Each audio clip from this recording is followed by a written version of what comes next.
Bienvenidos a Confabulario TV, una coproducción de Canal 22 y El Universal. Yo soy Dalia Valp y él es mi compañero Jesús Díaz. ¿Qué tal, Dalia? Un gusto estar contigo y estar con nuestra audiencia. Espero que disfruten de esta misión dedicada a explorar el ingenioso y colorido universo integrado bajo el título Monos, Caricaturas y Cartones.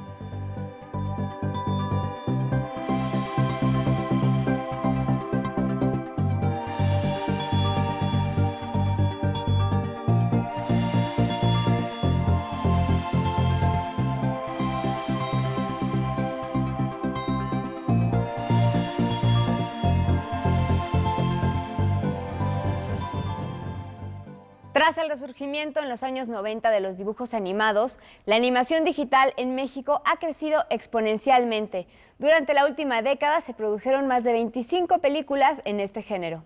Con el arribo de las nuevas tecnologías, la industria de la animación ha derivado en distintas especialidades, como la ilustración de fotogramas, edición de stop motion y animación computarizada, entre otras técnicas. En nuestro país, el desarrollo de la animación digital aún tiene muchos retos, tema que aborda el siguiente reportaje de nuestra compañera Avida Ventura.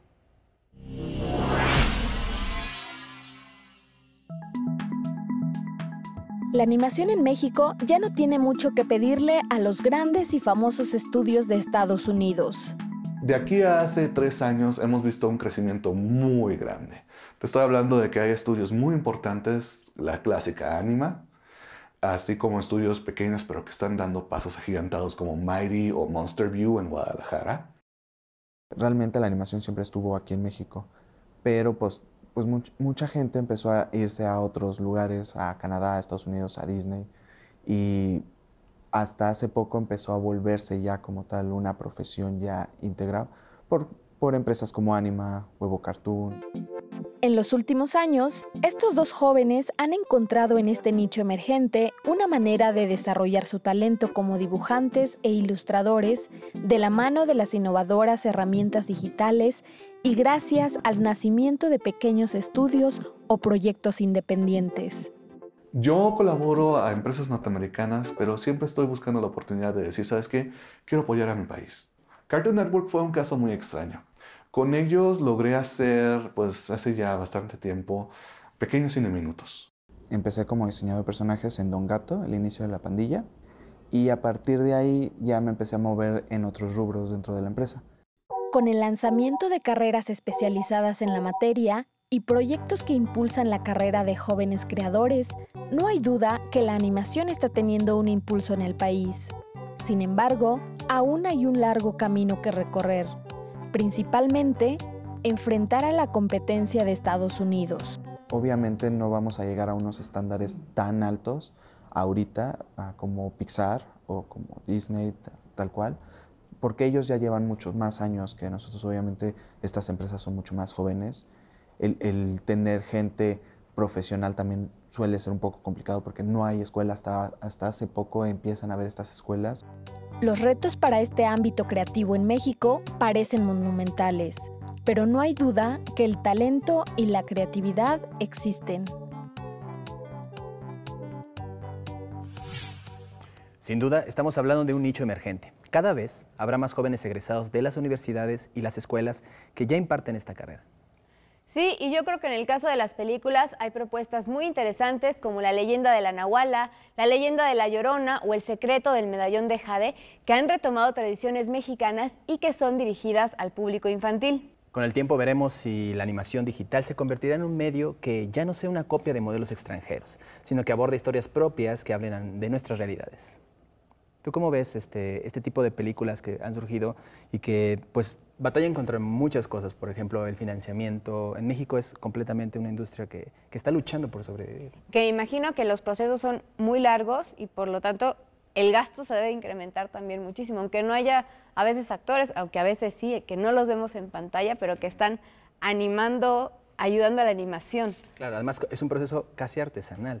He tenido la oportunidad de ver animación mexicana y el proceso de animación en DreamWorks, por ejemplo, Ajá. donde es un ejército de personas y computadoras y todo. Y en México se sacan trabajos bastante loables, ¿no? Claro que sí. Bueno, para seguir hablando de este tema de monos, caricaturas y cartones, los dejamos con Janet Mérida, quien ha realizado una nota muy interesante. Muchísimas gracias, Jesús, Dalia. Y bueno, en esta ocasión me fui al centro de la Ciudad de México para indagar acerca del manga. Estas historietas de origen japonés que se leen al revés de lo que estamos acostumbrados y que han dado pie a innumerables videojuegos, series y novelas. Vamos a ver esta cápsula. ¿Sabían que manga es la palabra japonesa con la que se define al tipo de historietas hechas en este país asiático? Hoy nos encontramos dentro de Mexicomics, un espacio ubicado en la Friki Plaza en la Ciudad de México, Uruguay número 17, donde su propietario, Diego Altamirano, nos contará un poquito más de este tipo de historias que están teniendo mucho éxito actualmente entre los jóvenes mexicanos. Vamos a verlo.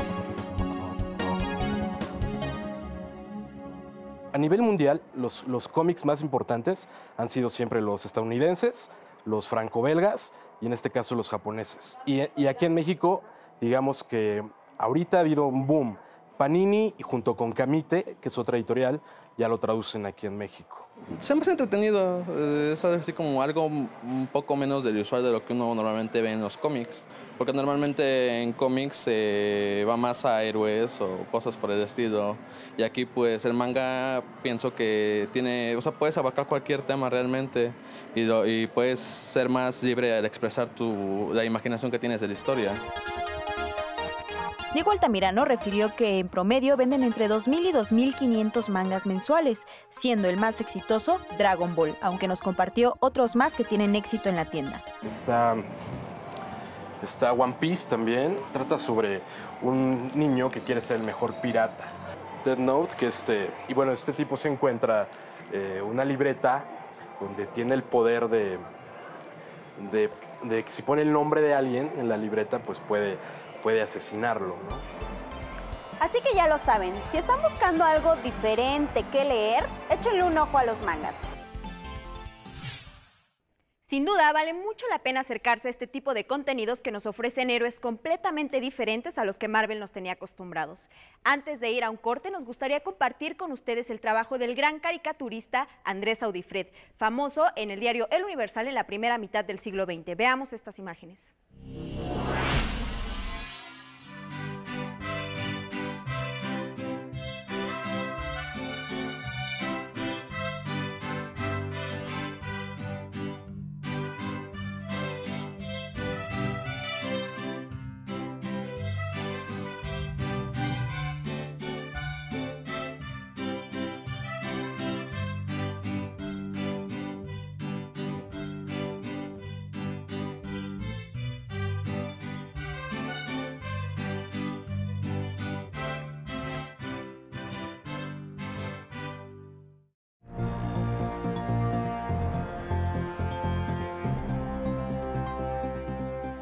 Regresamos a Confabulario TV aquí en Canal 22 con el tema monos, caricaturas y cartones.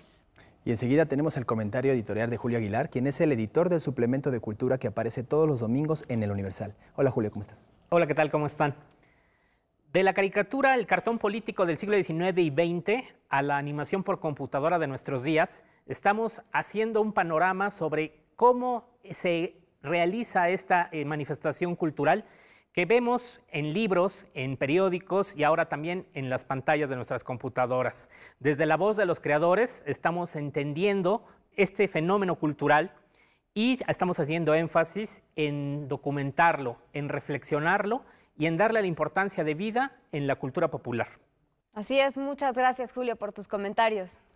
Pese a que en algún momento se le ha visto como un género menor, la historieta en México tiene grandes exponentes. ¿Quién nos recuerda a la familia Burrón, creada en 1948 por Gabriel Vargas, a Chanoc, escrita por Martín de Lucenay y dibujada por Ángel Mora, o a Memín Pinguín de Yolanda Vargas Dulce, dibujada en su primera etapa por Alberto Cabrera y después por Sixto Valencia?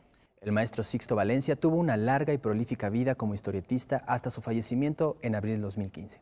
Pero antes le dejó a Luis Gantús, su amigo y biógrafo, una valiosa colección de la que nos habla Gerardo Martínez en el siguiente reportaje.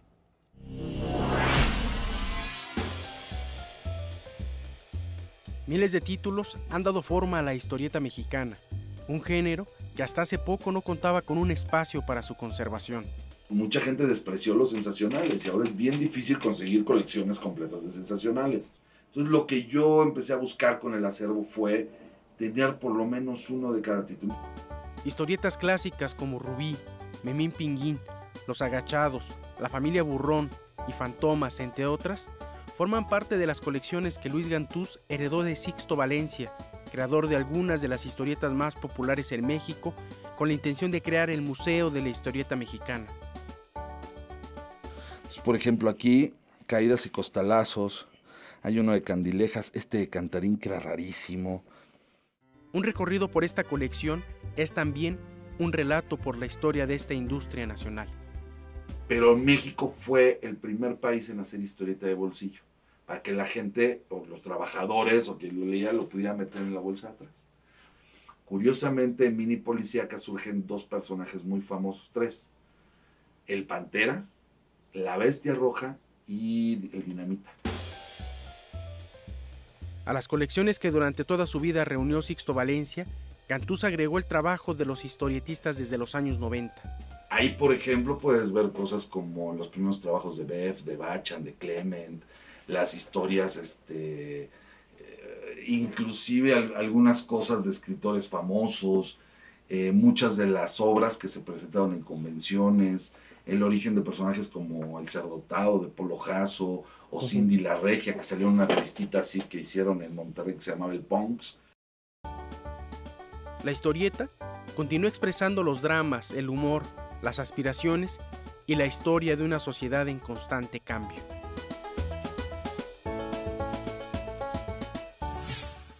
Después de batallas legales en que casas editoras y herederos se disputaron los derechos por algunos de estos personajes, es momento de pensar en la integración de un museo de la historieta mexicana. No se trata de un subgénero. Es importante reunir el patrimonio gráfico que ha producido nuestro país, ya que en él se encuentran valiosas claves de nuestra idiosincrasia. Hoy nos acompaña en el estudio un caricaturista mexicano con más de 40 años de trayectoria, reconocido, entre otras cosas, por su postura ética y el carácter crítico de sus cartones políticos. Los dejamos con nuestros compañeros Janet Mérida y Vicente Alfonso. Gracias, Jesús, Dalia. Y bueno, antes de comenzar la entrevista, muchísimas gracias, Rogelio, por acompañarnos hoy en Confabulario Televisión. Y para empezar, me gustaría preguntarte, si bien a la hora de escribir los periodistas nos enfrentamos con la censura, ¿qué ocurre con el cartón político?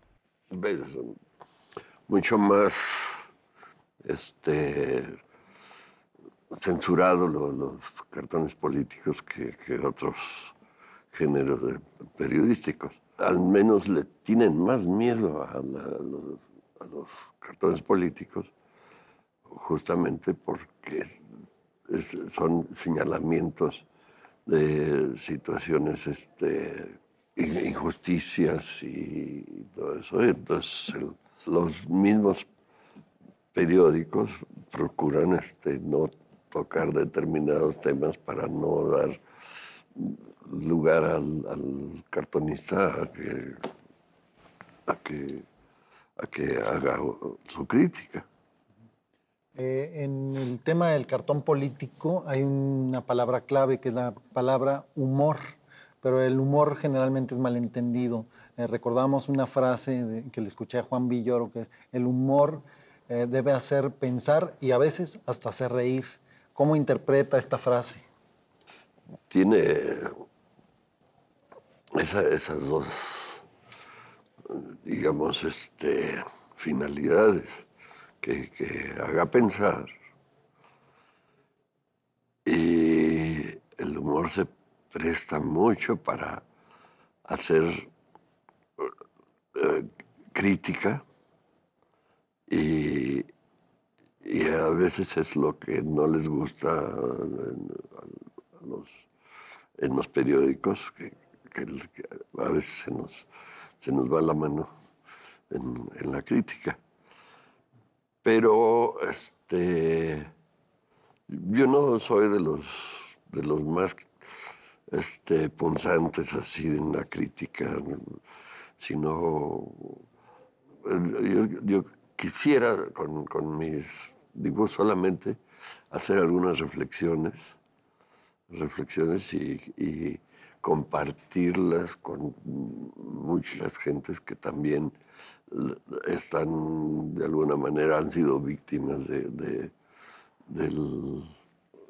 de un malentendido o en la intención que finalmente no hay una cosa que esconder de lo que tratamos nosotros de transmitir a la gente, que en muchas ocasiones estamos diciendo una verdad y que de repente alguien se siente ofendido porque él fue de alguna manera señalado por un caricaturista. Si bien comentabas hace rato que no todo es publicable, ¿cuál es el destino de estos cartones que no alcanzan a salir en los periódicos por herir susceptibilidades? Los cartones que molestaban a quienes tenían que interpretar a ver qué era lo que yo quería decir. Si se me pasaba a mí la mano, entonces los cartones desaparecían, simplemente no se publicaban.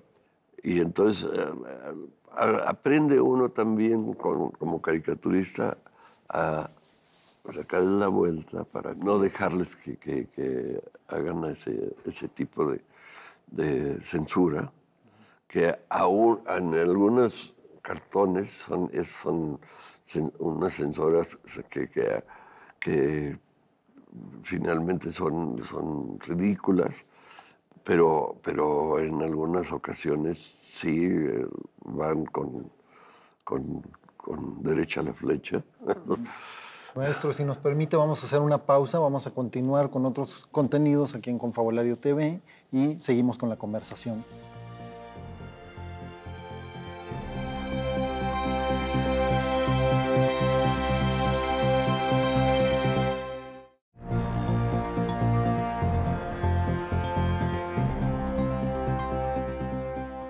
Proveniente de Europa y de Estados Unidos, la novela gráfica es otro rubro de la ilustración que ha cobrado gran importancia en México.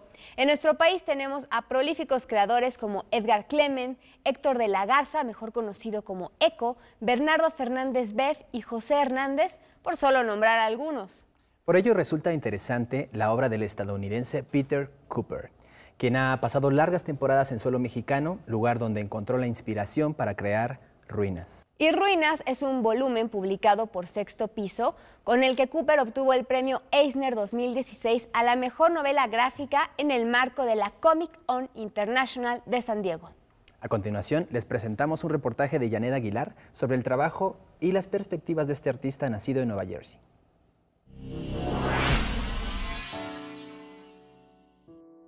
A Peter Cooper nada visual es ajeno. En su obra, en sus tiras cómicas y en sus libros, incorpora dibujo e ilustración, retrato, collage, acuarela y fotografía. Quiero hacer todas las diferentes posibilidades con libros. Ilustraciones es parte de mi carrera y también historietas especialmente porque me gusta esta forma de arte, porque las posibilidades son el cielo. El ilustrador e historietista estadounidense es un crítico del poder político, social y económico. No puedo hacer arte sin sujetos y quiero incluirlos en casi todo de mis dibujos. Pero hay muchas diferentes maneras para explicar ahora con Donald Trump qué pasa. No sé, pero dibujaré muchísimo sobre él y contra él, porque es parte de mi trabajo. El creador de la tira, Espía contra Espía, en la revista Mad, le augura lo mejor a la historieta y a la ilustración, pues hoy en día ya es una manifestación reconocida por la Universidad de Harvard.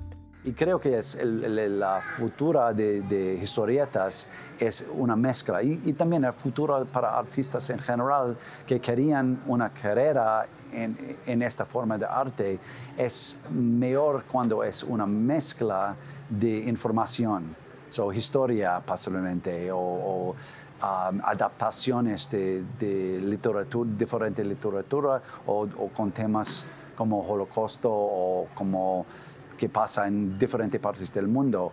México es perfecto sujeto para muchas novelas gráficas. Peter Cooper se mantiene atento a su realidad y es notable exponente de la ilustración contemporánea. Una mirada atenta a la realidad es lo que nos propone Peter Cooper. Enseguida continuaremos con la segunda parte de la entrevista a nuestro invitado de hoy, el caricaturista Rogelio Naranjo. Maestro Naranjo, recuerdo una frase de José Saramago que dice: soy pesimista porque la realidad es pésima. ¿Cómo juega esta realidad atroz que vivimos en México para alguien que se dedica a expresar este tipo de complejidades a través del dibujo? Sí, terminamos siendo todos pesimistas y descubriendo que el mundo no es muy agradable. Sí, y los caricaturistas nos encargamos de señalar, de poner el dedo en la llaga y mostrar las cosas que no son muy favorecidas por otros periodistas que, por ejemplo, los que escriben. Lo de nosotros es solamente la idea, es la imagen de algo que aparentemente no tiene un sentido fácil, pero que generalmente tiene algo escondido dentro de todo eso, y quien capta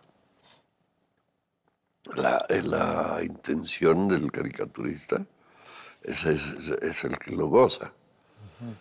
Pero si no va contra él. Exacto. Pero si va contra él, entonces procura esconder las cosas. Eso va a pasar ahora y pasa después y todo. ¿No te sientes de pronto como dentro de un juego de poder en el que solo se juega a querer mostrar una realidad, pero finalmente dependas del sí o el no de una empresa para publicar lo que quieres publicar? Ahora no. Ha cambiado la situación para mí.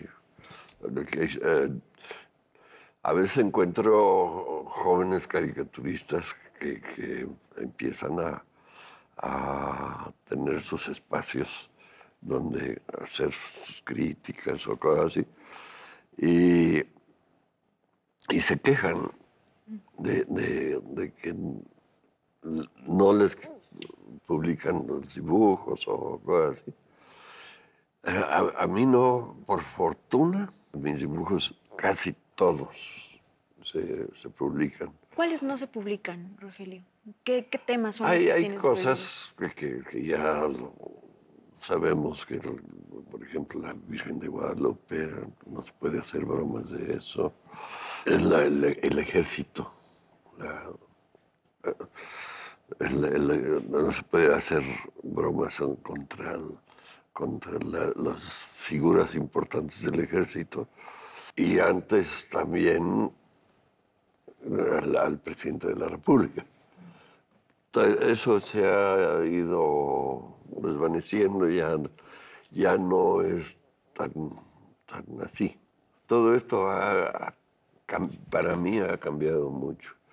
No quisiera yo que fuera general, pero hay muchos caricaturistas, sobre todo de provincia, de algunos estados, donde sí les prohíben totalmente una cantidad de cosas que no pueden hacer. Al final no es casualidad que los cartones políticos salgan en las páginas editoriales de los periódicos, porque es precisamente una visión del mundo y un posicionamiento. Muchas gracias, maestro, por esta conversación. Muchas gracias por compartirnos sus experiencias. Muchísimas gracias, Rogelio. Pues a la orden para cuando quieran más críticas. Le agradecemos mucho su participación, maestro Rogelio Naranjo. Y para terminar con este programa de monos, caricaturas y cartones, ¿qué tenemos, Jesús? Bueno, en esta ocasión tenemos 2 recomendaciones que seguro van a disfrutar. La primera es Historia de la caricatura en México, de Esther Acevedo y Agustín Sánchez González, coeditado por Lérida Editorial, Milenio y la Universidad de Alcalá. Este libro recoge los últimos 200 años de humor gráfico mexicano, labor que consistió en dar seguimiento al trabajo de talentosos caricaturistas capaces de relatar el sentir diario de la realidad. Una investigación que sin duda será punto de partida para estudios de otras áreas del conocimiento. Nuestra segunda recomendación es el sitio web mountainwithtit.com, donde se puede apreciar el trabajo de la historietista mexicana Alejandra Gámez. En esta página los internautas conocerán pequeños esbozos, ideas transformadas en cómics que nos muestran los procesos creativos de esta joven artista, hecho que ha derivado en el proyecto de un libro con el mismo título, el cual está en proceso de transformarse en una edición de autor. Pues bien, con estas recomendaciones llegamos al final del programa. Los invitamos a seguir participando en nuestras redes sociales. Muchas gracias por acompañarnos. Nos vemos en la próxima emisión de Confabulario TV, una coproducción de Canal 22 y El Universal.